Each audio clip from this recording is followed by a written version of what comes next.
We all know that solar energy can be used to cook food, it can be used to run a factory, it can be used to light up a room, right? But how exactly is solar energy harnessed? There are two main ways in which we harness solar energy. The first is passive solar energy, and the second is active solar energy.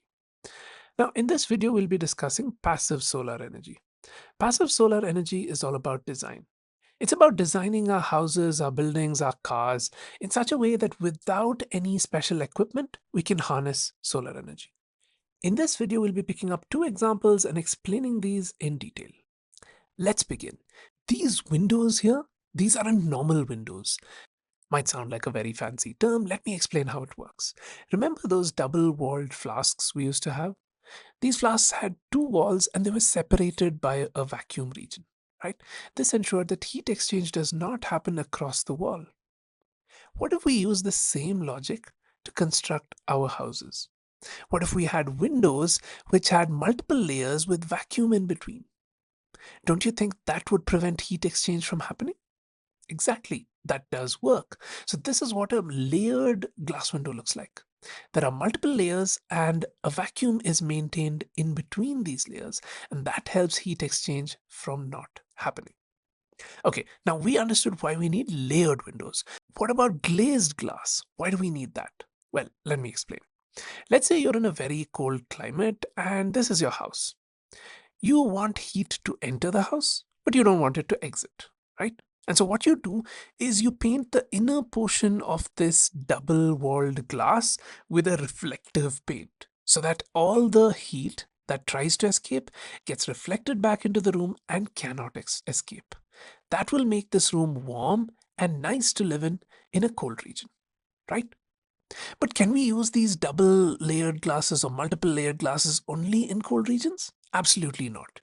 You can use the same glass in a warm region as well. Let me explain how. So let's say it's a warm region. All you need to do is flip the direction of the glass. And now the reflective surface is on the outside, so heat cannot enter into the room, but heat can exit the room. That will keep this room cool. Okay, so that was how we use layered glazed glass windows. Apart from lowering costs of heating and cooling and lighting, is there anything else that these windows help with? Yes, large windows that allow a lot of natural light to enter the room are always good for our mental health. So that's something you need to take care of, right? Next, let's discuss the passive solar wall. So this is the fancy wall I was talking about. Again, imagine that it's a really cold place and this is your house and you're standing inside your house. You want your house to stay warm. You don't want heat to escape your house. So what you do is you construct your house in such a way that most of the walls, the floor, the ceiling is all insulated. That means heat cannot escape outside the house, right? You leave one wall as a double layered glazed wall to ensure that heat can enter in but cannot exit. Now, why can't heat escape? Yes, of course, the inner portion of this wall is painted with reflective paint. Okay, now let's come to the passive solar wall. The passive solar wall is a wall that stores heat energy. It's a large wall. It could be filled with water. It could be filled even with concrete. Depending on the requirement, it's filled with a substance which can store heat. Let's see how this is useful. Let me reset everything and take you to a cold early morning at 7 a.m. You're inside the house and you want this room to be warm. And so you've constructed this wall. Let's see what's going to happen with the wall. So as the sun's rays come and hit the glass and enter the wall, what happens is that this cold wall starts warming up. Okay, why have I marked it in blue? Because I want to relate blue with cold. Let me give you a nice meter to show you what I mean. So blue stands for cold and red stands for hot.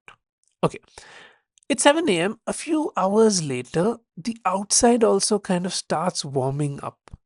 But the sun's rays are entering the room and heating up this wall, because of which this wall has turned warm and the room has also turned warm. It's still 10 a.m. A few hours later, the sun rises up and the room becomes even more red. That means even more hotter, right? Few hours later, the sun has now moved down, and almost all the sunlight that could give a lot of heat and light is kind of over for the day, right?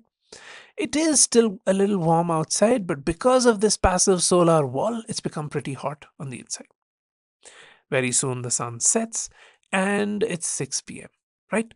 Slowly you'll notice that the outside starts becoming cool again. Why? Because the sun is no longer there. This is nighttime, right? But our wall, our passive solar wall, is still hot and it is still providing heat for the people inside the room, right? The entire cycle starts again. It's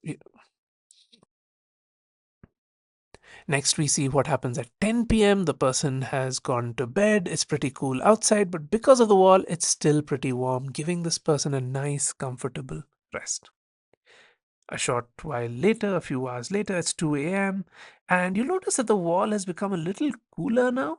Though it hasn't lost all its heat, it has become a little cooler because it's very cold outside, right? A few more hours later, you'll notice that more of the wall has turned blue. The wall is losing heat pretty soon. It's 4 a.m. Very soon, what happens is that this man gets up at 5 a.m. He notices that the wall is still a little warm, because of which he still feels comfortable, right? A few more hours later, it's 7 a.m., the sun is up, and the rays from the sun are striking our double glassed window and starting to heat up our passive solar wall.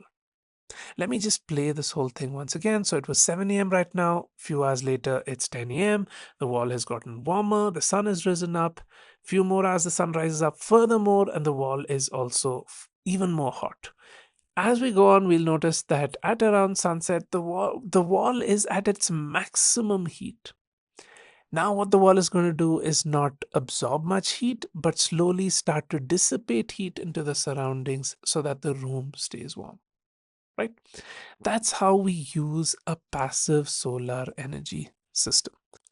So that's how our special windows and special walls work to harness solar energy. And the beauty is we need no special equipment for this. Do hang on and watch the second part if you're interested. That's it for this video. Thanks for watching.